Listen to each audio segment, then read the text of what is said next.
We do all kinds of things here at Word in Your Ear. We do podcasts. We do video casts. Quizzes. Crowdcasts with famous authors. And we can guarantee to make your next birthday one you will never forget. There's only one way to make sure you get all of this, you get it in full, and you get it first. And that's by becoming a supporter on Patreon. Details here.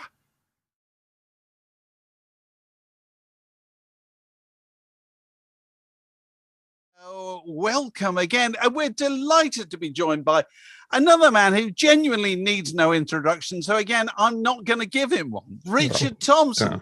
We're just so excited to have you here. We are. We're thrilled. Well, I want an introduction. I'm sorry. Oh, right. Well, I'll tell you what I'll do. I've been listening to this man's records. I worked it out the other day since I was about 17, I think. And in all that time, I can honestly say he's never let me down. Never let me down. And nor has he let me down when he's finally gone into print with his book Beeswing, and that's what we're here to talk about. So where are you, Richard? You're in London. I'm in London. Yes, I'm in North London. I'm in Hampstead. Right. And, as we speak. And is that where you've been during lockdown? Or have you been all over the place? I mean, I only got to the UK last week. And it was unbelievably difficult to get in the country. Right. Where were you? Were you marooned somewhere? No, I was in New Jersey. Pretty much, which is my American base. But I guess I was there for about the last 6 months, actually. At some point, you need a change of scenery. And I wanted to come over and do some promotion like this. Of course. And so, I've, it's so many vaccinations and tests to get into Britain. But now I'm free. I'm de-quarantined, or whatever the expression is. Oh, good. Yeah, it's good. To de-quarantine. Right. Well, let's talk about the book. Which is, it's the early part of your life and career, I suppose. Yeah. You tell us about you. Let's start by talking about your family, because there were quite a few people, entertainers in your extended family of one kind or another. What kind of music was in your house, when you were growing up as a boy? Well, it was mostly records. My mum sang like Vera Lynn. She could kind of do Vera Lynn very well. She looked like Vera Lynn. Okay. And she had a very nice singing voice. Just sang around the house. I mean, she wasn't on stage or anything. My dad was a sort of a bad amateur guitar player / policeman. Not many people can say that.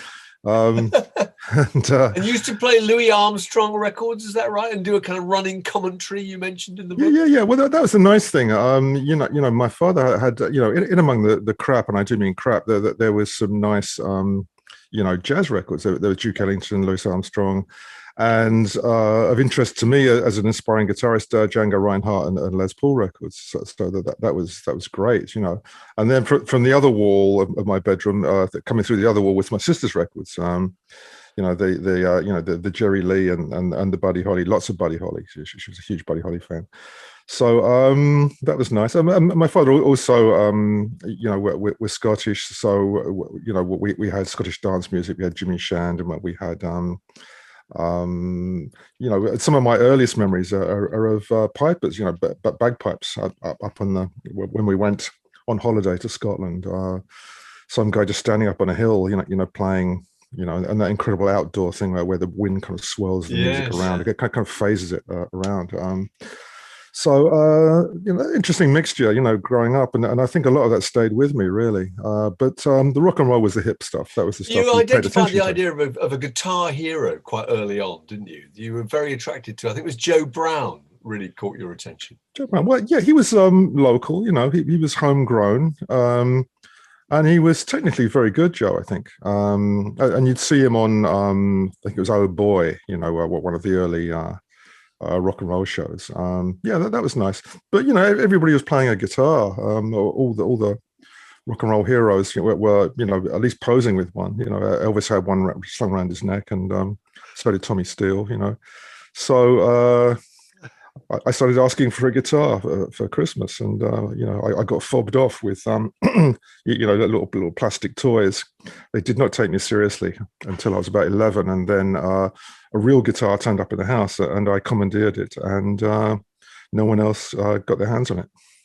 I have to ask you: did you do the thing that the rest of us pretenders did, which was pose with a tennis racket in front of a mirror?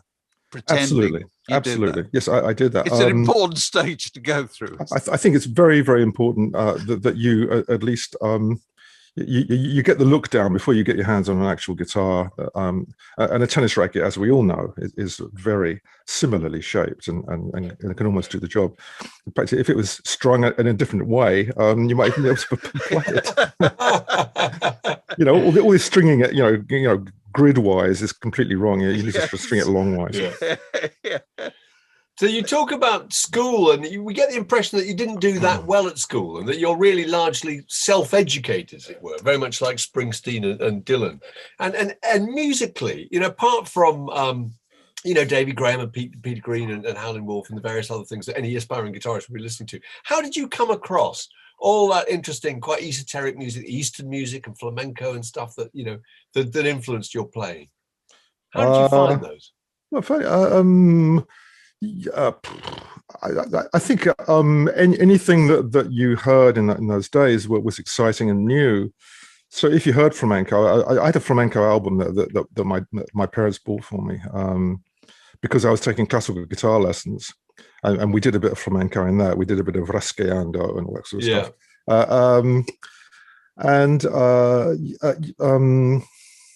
Other stuff just sort of turned up. I mean, I took sitar lessons at one point, 1967. Why That's not? Amazing. As everybody else did. Inspired by what was that? Was that a George Harrison thing, or how did that happen? Inspired by the fact that one of my managers, Todd Lloyd, owned a sitar. Yeah. And he'd sit and play and said, I'm not getting very far with this. You have a go. So he came over to my house and I thought, well, this is fun. And then Todd said, I've got this friend, Nazir, who teaches Oriental Studies at London University. You should go and take lessons with him. So I thought, oh, great. So I get on the train and there's Andy Summers in the carriage. I said, where are you going? He says, I'm going for my sitar lesson. So am I. so Andy and I were in a sort of a class of two, but Nazir also had these wonderful house parties every weekend. He had these incredible concerts of visiting Indian musicians. I mean, the cream of visiting Indian musicians would just do this little house concert in his front room, and so stuff that you'd be unaware of otherwise. You would not know this was going on. It would just do this little circuit around the UK, playing to Indian communities. So it wasn't something you'd see at the Albert Hall or anything. No. So that was very enriching, And other stuff, I mean, you heard classical music, and you heard jazz, and you heard a pretty good diet of stuff. There was a great, speaking of Indian, there was this great band called Indo Jazz Fusions. Yeah, yes. Which is like half a jazz band and half an Indian ensemble. And they were absolutely terrific. That was wonderful stuff. That was, world music, fusion music at a very early point in history. So you say you ran across people like Andy Summers when you were getting started. And you also, earlier than that, you played in the band with Hugh Cornwell. Yes. Of the Stranglers. What do you remember of that band? Well, Hugh wasn't doing too much strangling in those days, but he did quite a lot later on. That was our school band. Hugh and I were friends, and he wanted to learn to play the bass so he could be in a band. And I suppose I taught him to play the bass. And then we added another William Ellis kid, Nick Jones, who used to write for the Melody Maker, the son of Max Jones. Max Jones' son. That's right. So we went out as a sort of a power trio. Playing what then? What kind of were they covers? Oh, it was all covers. Yeah, we were playing, R&B, things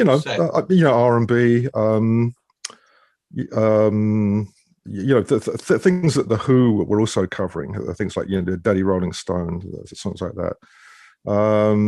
But Nick also had access to the Melody Maker 45s that came in every week, the demos. Oh, really? that they reviewed. And so he'd find, Jack O' Diamonds by Ben Carruthers and the Deep, which we used to do in those days. We did a song called The Real Thing, which I think was a Kiki D, early Kiki D B-side or something. So we found some obscure stuff, which was pretty good for a school band of, 15, 16-year-olds. Right. So you were spending a lot of time as you got older going into London whenever possible and seeing all the bands that you could see. And were you keeping an eye on the guitar players particularly? Well, probably, yeah. Well, I was open to anything, but there were some very good guitar players, mostly blues-based guitar players. Eric Clapton, obviously. Peter Green, I thought was a great player. Jeff Beck, playing with the Yardbirds, were all pretty impressive, at the time. So I was learning a lot from them, although I didn't continue down that road for too long anyway. Right. You saw Jimi Hendrix at one point. You write about making you realize, I'm sure it did for a lot of guitarists, actually, making you realize that you had to think very carefully about what it is you were doing because you needed some kind of originality. I mean, he had quite an impact on you, didn't he? I think he did, yeah, and on everybody else. I think it was own up time for a lot of guitar players because you suddenly had this guy who could upstage you at every turn. If first of all, he could play better than anybody else, but plus, he could play with his teeth and have sex with the guitar and all kinds of stuff like that. So, you were never going to upstage Jimmy.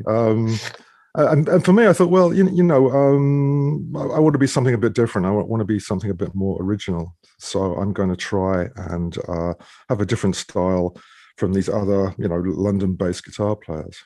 Right. So you become a member of Fairport Convention, which is a kind of North London suburban band, isn't it? It's formed out of people you bump into locally, and you very quickly make some kind of impression in London in that scene, to the extent that I couldn't believe this in the book.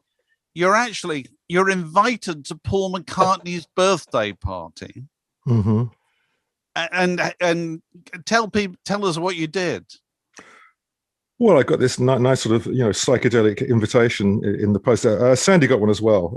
For some reason, that they picked us out of Fairport, and they probably invited people from the other bands around town as well, and I thought, Beatles, bit of a pop band, do I really want to go? If it was, if it was Bob Dylan's birthday party or Joni Mitchell's, I'd be there in a flash. But the Beatles, I mean, the records sound good, but is it art? Is it so snob that I was, and that's incredibly snobbish in retrospect. I decided not to go. I think I made some lame excuse that I had a dinner date or something, but it was a bit lame. If you ask me now, I think I'd go. Right. Did you regret it soon after? You must have done. Not soon after. I regret it now. It's taken 50 years to regret it. But there was an amazing snobbery about folk music at the time, wasn't there? That idea that you were slightly above and slightly better than a lot of the competition. Well, you had that in folk music, and then on top of that, you had the extra snobbishness of Fairport. So we felt ourselves, removed from the general scene, if you like, and a bit special. We were really into lyrics far more than any other band around London. Yeah, we loved our lyrics, and if we were going to do a cover, we were going to do an obscure cover where we're going to find something. Or you're going to do a cover and do it in French, like you did. Exactly, yeah. If we found a Dylan song, then it'd be from the Basement tapes, which no one else had heard at the time that we found them. So we like to be obscure in our thievery of covers. So you talk very touchingly about Sandy Denny, and what was it that made her such an exceptional singer? And what did you mean when you said you were never quite sure which Sandy Denny you're dealing with? You talked about her personality. Yeah, I suppose she's volatile. She could change moods very, very quickly. She goes from high to low very quickly, and vice versa. She could be very, very funny, really funny, and really depressed and upset. Burst into tears at a moment's notice. You never quite knew when. And I think a lot of that wrought emotion is almost like a Gustav Mahler kind of emotional seesaw went into her singing. So her singing had this extraordinary emotion to it, but a kind of a rare kind of emotion that I can't compare to anybody else. She really inhabited a song. And once Sandy sang a song, you'd say, well, that's it. You know, what's the point of anybody else singing it? She's absolutely nailed it. And she'd nail it first time through. That was the amazing thing was, you know, if I took a song to Fairport and Sandy sang it, the first time she sang it, she would understand the song. She'd understand what the song was talking about. And she'd invest it with exactly the right amount of emotion. And that was it. She'd done it. It was, you know, finished. Well, there were various key moments, like A Sailor's Life, when she brought that in, and you all started playing that, and that was a really old folk song, and that was a kind of new direction, wasn't it? You immediately followed her lead and tried to work out an arrangement for it. Yeah, because we had so little time to rehearse when Sandy joined the band, what we were playing, you know, all the time, that we'd slide her into songs, and we'd also take some of her songs that she'd been singing around the folk circuit and just wrap ourselves around those. And she's backstage Southampton University, and we're just sitting there backstage jamming, and Sandy starts singing A Sailor's Life, you know. And we said, oh, that's a lovely arrangement. That's beautiful. Well, why don't we just do it tonight? And we'll see what happens. I mean, we don't really know what we're going to do, but let's start off, you know, a cappella, out of time. And then we'll kind of bring in a rhythm, you know, and we'll see what happens. So we did it that night, and it sounded pretty good. So we said to Joe Boyd, you know, we need to go in the studio to record this. And we brought in Dave Swarbrick as well on fiddle. And it was first take, basically, was the one that kind of nailed it. Do you think that there's something to be said for the fact that in those days people worked so quickly that you couldn't kind of second guess yourself? You got on with it and you just moved on to the next thing. Was that a good thing? I think it was good and bad. I think that there could have been times, should have been times when we spent a little bit more time on records. I think that became more of a problem a bit later, like when I was working with Linda, where we had really less time, less budget. In Fairport, Joe would actually give us as much time as we needed on the whole. But it was still a quick process. I think you weren't expected to spend a long time in the studio. I think it was still seen as, you know, a few takes. Well, okay, that's fine. That'll do, lads. You know, that's good enough.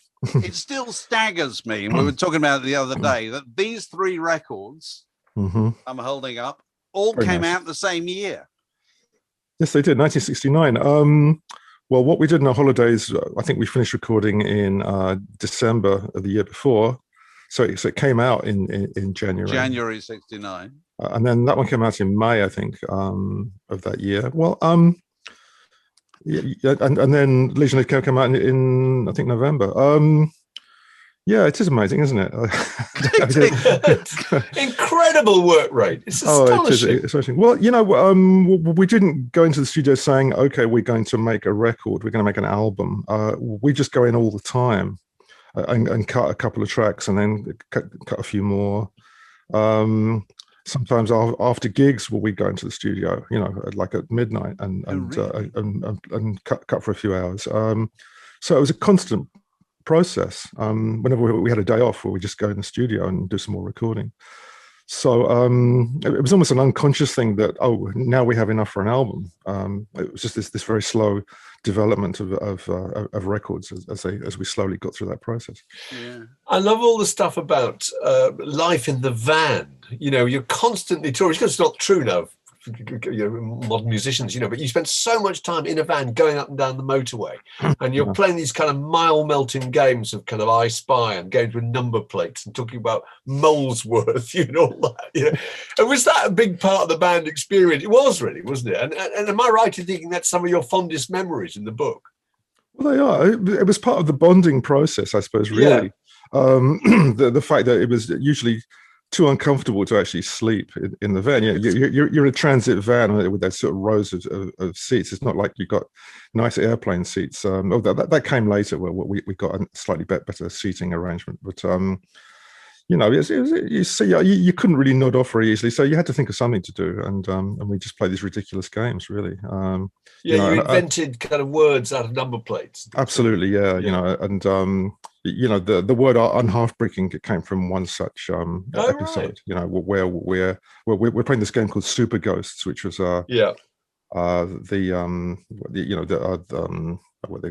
James Thurber and Dorothy Parker, that we used to sit around playing this game where you think of a letter, but you have to have a word in mind, and then you add to the front or back of that letter, still having to have a word in mind, but you must never complete the word. So so you get to BRIC. And what are you going to do then? So something is okay. Half brick. So I'll put an FBRIC. So now you can put the K on if you want to, but then everyone else has to know that you're thinking of half brick, which isn't the word anyway. It's actually two words, but we didn't know at the time. And then it got to half brick in without the G. So Sandy put like an N in front for unhalfbricking.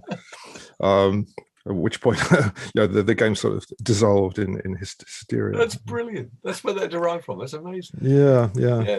There is obviously the tragic incident in the middle of that year, 1969, which is the van crash on the M1, which killed Martin Ramble, who was the drummer, and Jeannie Franklin, who was your friend at the time, and this happens in the middle of this incredibly busy year, and you obviously spend time in hospital, and then you go to the United States, and then you come back, and then you all go down to you get it together in the country again, and make Legion leave. Do you think the fact that you were relatively resilient in bouncing back from that terrible tragedy because you were quite young? I suppose we were young. Well, we bounced back, but did we? I mean, I'm not sure that we processed what happened very well. They didn't send you to therapy in those days. You didn't do counselling or something. We didn't grieve properly, I don't think. And I think the after effects of that were long lasting for Fairport. I think for a couple of years we were still in a state of shock. We were kind of derailed, made bad decisions. Maybe Sandy wouldn't have left. Maybe Ashley wouldn't have left. Maybe the band would have been more stable, stayed together longer. So we were all really just off kilter for a while after that. I kind of wonder now why someone didn't deal with that. Look at us and say, these guys are having a hard time. We should do something for them. But I think it was the post-World War II. It's interesting, stiff upper lip stuff. It is. There wasn't that much. On with it. There wasn't that much of a difference between us and our parents, really. No, it was the Duke of Edinburgh stuff. Just come on, get on with it. Come on. Yes, it is. And as we know, I mean, but people really suffered in the two world wars without any of that namby-pamby, therapy stuff. Now, you played America, in that period, supporting various people like Jethro Tull and Traffic. What did America make of Fairport Convention? Yes, it's such unusual music to be playing, before a Traffic gig. What do those audiences make that 200-year-old folk songs kind of amped up? They didn't really get it, I don't think. They would greet us politely and somewhat in a stoned fashion. So it wasn't enthusiastic. I think they just thought, another band. We'll get through them to get to the good stuff. I think the best response that we got was, I think, black audiences who really saw what we were doing was not ripping off the blues or R&B, so I think that they appreciated the fact that we were trying to not piggyback onto black culture. That was interesting. And then when we played the Philadelphia Folk Festival, that was a real like a home audience for us. We had a fantastic response at Philadelphia Folk Festival, where like the entire audience was dancing. I mean, 10,000, 20,000 people, everybody was up and just dancing. That was extraordinary. So that was really our target audience, I think. Otherwise, Americans didn't get it, didn't understand it. Right. I thought it was so interesting, going back very slightly, that you talking about the effect of music from Big Pink by the band, which was a kind of synthesis of American roots music and folk and blues and Appalachian and jazz and all that, and that had a big effect on you, didn't it?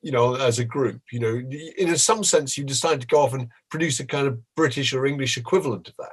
Well, exactly, yeah. I think Big Pink and the subsequent album were just so good, and almost what Fairport were aiming for, in a sense, was that kind of contemporary roots approach, where you're writing these really good songs in the style of this root synthesis. And I think Fairport thought, well, we can't go any further as British imitators of American styles. Well, we have to do our own thing. That was the point where we really just have to shove ourselves in a different direction. Right. So Sandy leaves, and you're in the group with Dave Swarbrick for a short while.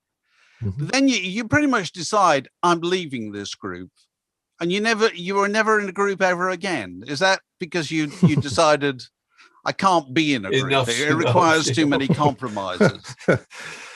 That's a good question.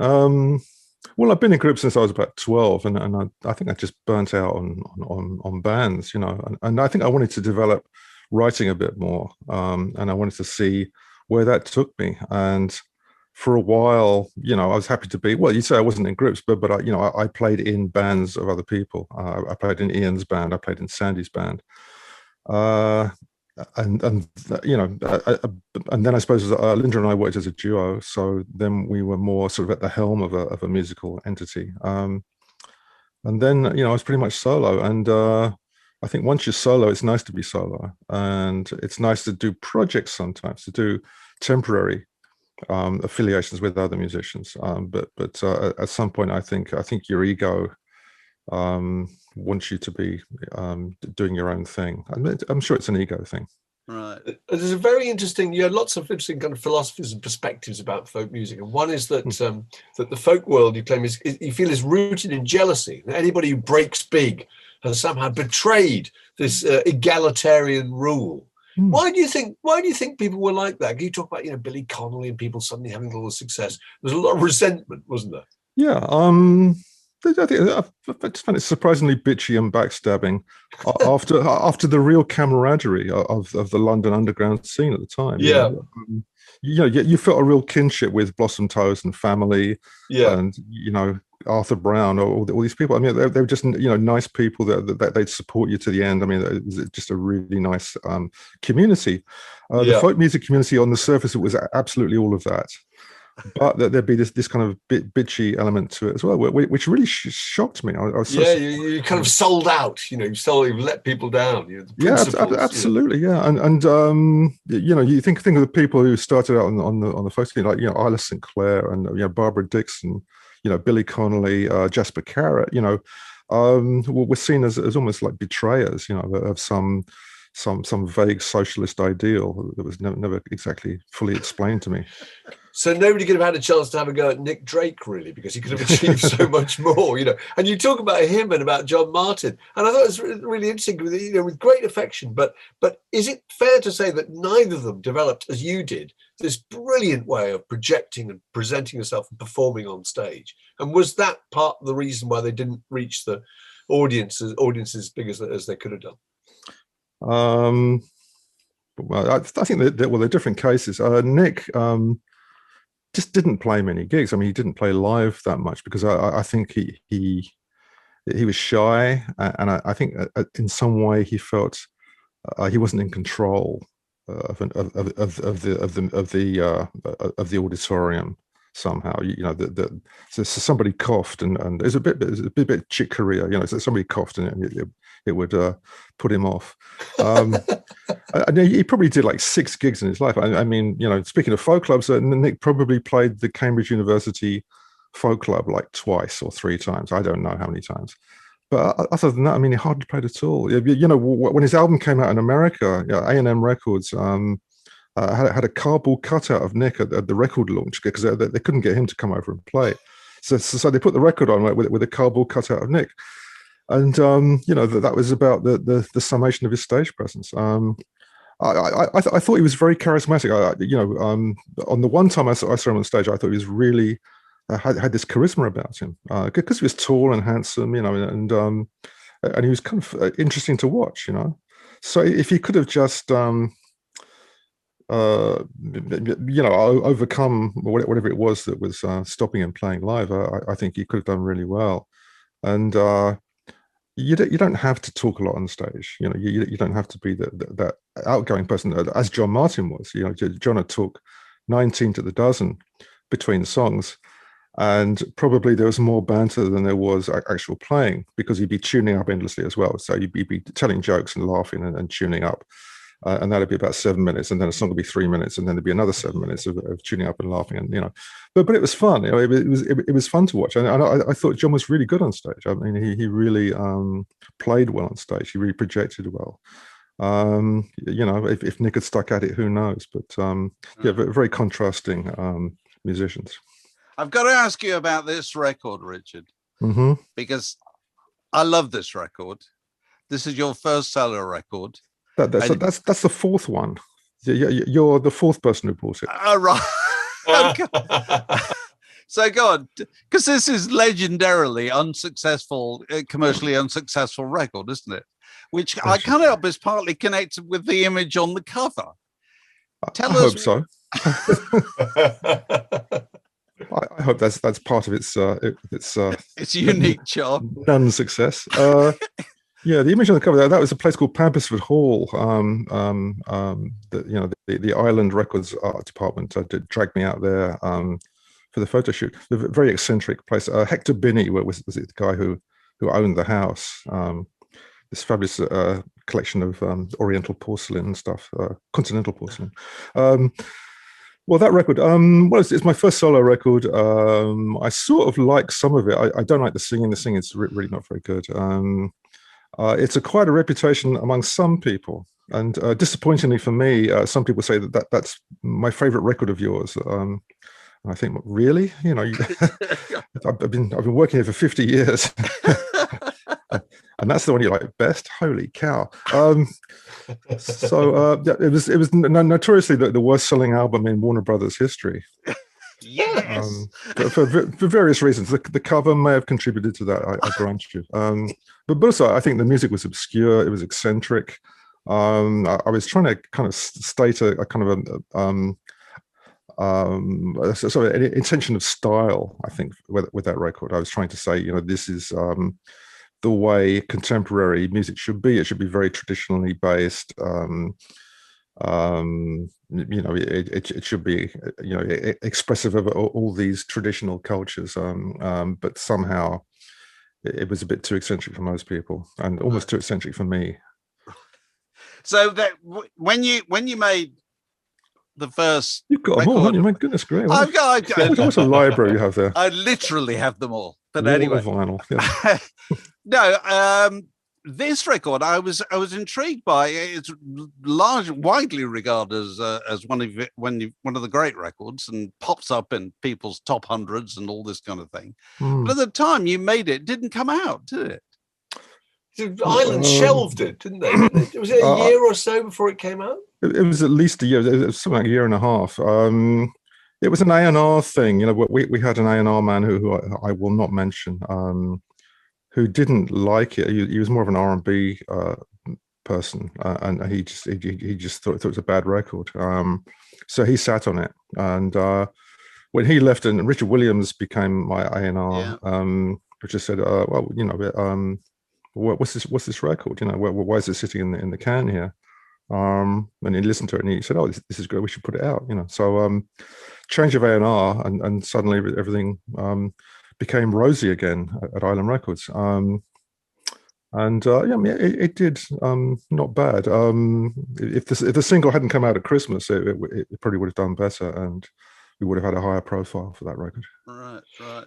There's a wonderful bit where you talk about you and Linda and the children moving out to Suffolk, and it's a kind of hippie dream that you're going to get this plot of land and you're going to build out buildings made of wattle and daub, and you won't need the national grid, you won't need electricity, you can generate all your own.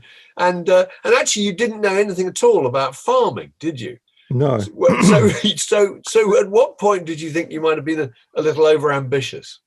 Well, you know, we're a bunch of townies, you know. There's this Sufi community. It was actually Norfolk first, then I moved to Suffolk after that. But I think we thought we were going to build this village, and it was going to be self-sufficient. It was going to be off the national grid.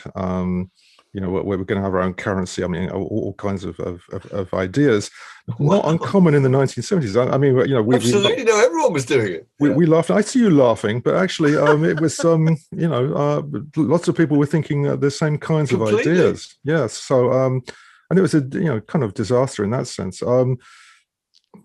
The place that we moved to basically had one toilet. That was the first obstacle. So you know, we were digging sort of latrine trenches and things to try and find places for people to send their sewage, if you like. And then we had 40 sheep, and the sheep got blowfly. If you let the grass grow too long, if you put sheep in a field where the grass is too long, the blowfly can jump off onto their backs. And they start laying their eggs on the backs of the sheep, and we didn't know you had to dip the sheep to stop this happening. You know, so then we had to do sheep dipping and all this sort of stuff. And we thought, you know, really, you know, our skills are more, you know, going to Sainsbury's than having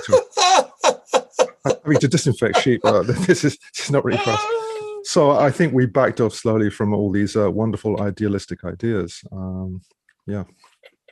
Do you think your identification with Sufism, do you think it commercially had any effect on your career? Well, it could only have a negative effect, I'm sure. It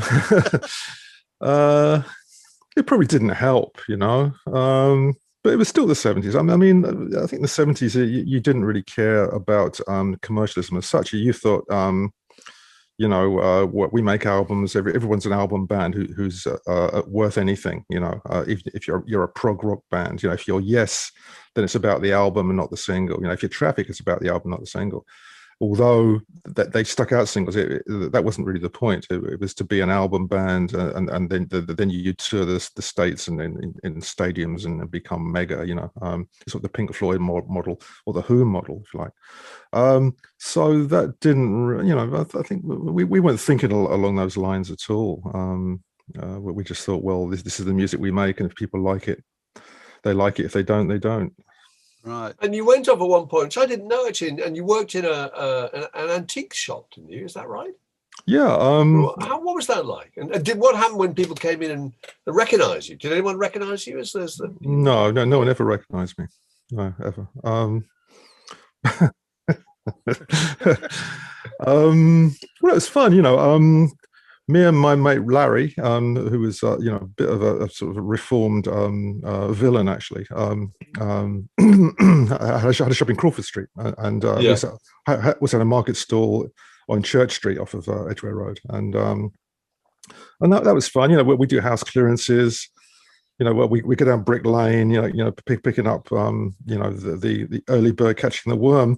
But the worm usually turned out to be, you know, stolen goods, as it happened. You know, that's where they'd unload all the stuff, you know, the small stuff. But before that, they drove the bigger stuff over to the continent, you know, on the overnight ferry.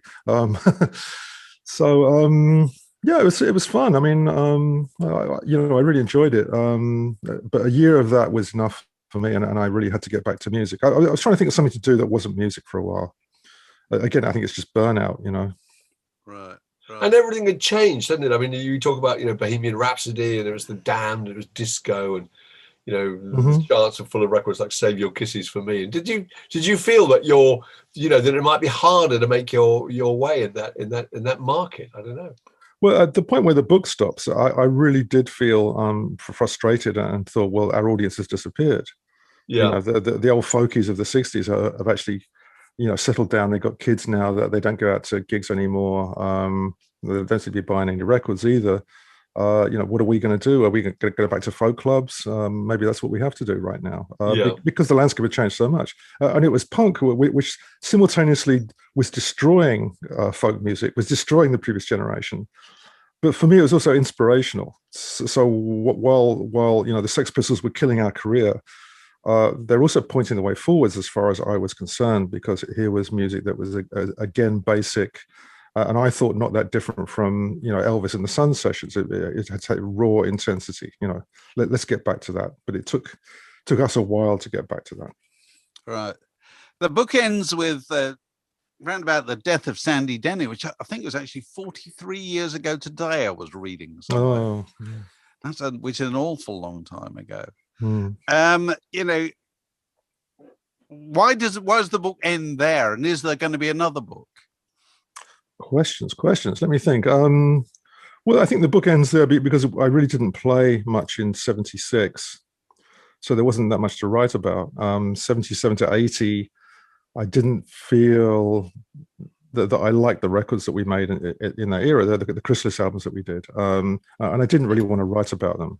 It just seemed like negative. So I would have to pick it up again in 81, 82. And I thought that was too big a gap. So I thought, well, I'll just finish this here. If there's a volume 2, well, perhaps you pick it up in 81. The Tour from Hell, as it's popularly known, might be good subject matter, but maybe perhaps somebody else should write that one. Other books, I don't know. The nice thing about that period is it was very intense. And after that, the 80s, 90s, things got much more spread out. So you'd have to write about a much longer time period, right, to get the same number of pages as Beeswing. Yeah. But also all the drama happens, doesn't it? I suppose more drama in the 1960s and the early Fairport story. Yeah, I think also because you're young, you're seeing things for the first time, and then make a much stronger impression on you. Once you've played Scunthorpe for the 35th time, I'm not sure what you're going to write about unless someone gets murdered in the third row. What are you going to say about this repetitive nature of being on the road? You get a song like Meet on the Ledge you write about, which is still very associated with you and with Fairport and the whole story. And you wrote that in a flat in, is it Brent? Fabulous Brent, yes. I think you write that you don't really know what it meant. It's only when you listen to it now that you hear what it means. Is that true? I think it's true, yeah. I think a lot of creativity is, bordering on the unconscious. It's semi-conscious, and some songs are a little bit more conscious, and some songs are a little bit less conscious, and that one's a bit less. So I'm writing it almost like automatically, stream of consciousness, if you like. And I sort of know what I'm saying, but I'm not sure what I'm saying. But I think the fact it's so vague contributes to the longevity of the song. The fact that people can put their own interpretation on it, for some reason that song has become anthemic. They sing it every year at the Cropredy Festival. So it's kind of escaped me in a sense, and it escaped me quite early, and became public property. I couldn't go back and rewrite the verses. It's too late. It belongs to other people. It's people sing it at funerals. I had to sing it at my mother's funeral. That was really tough. I can't argue that it means a lot to a lot of people, and I'm glad of that. But I can't say I wrote it with that intention.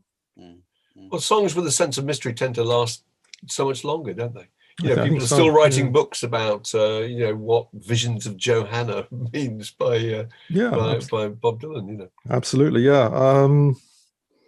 Well, I mean, it's not poetry, but you're just, on the edge of poetry, where you can be kind of vague because it's telling the truth more than being truthful, in a sense. If you state the facts, then you're missing the complexity of life.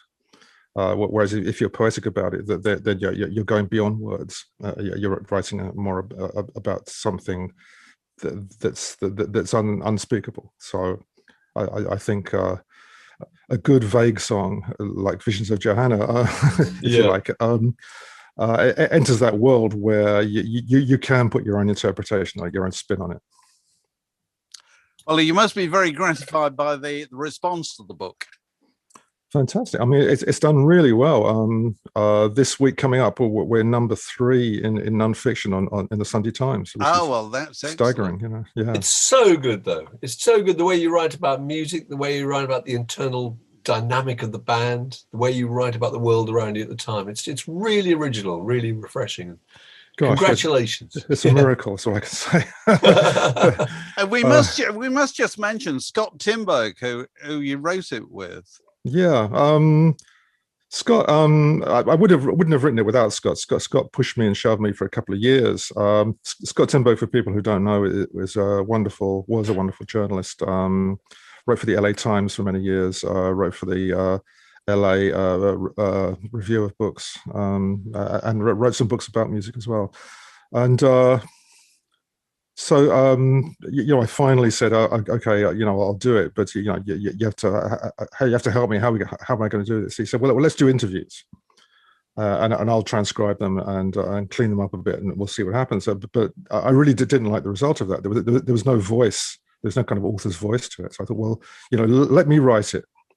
And you can come in at the end of the process and shape it, But sadly, Scott passed away before that happened. So, I lost a good friend, and the world lost a fine writer.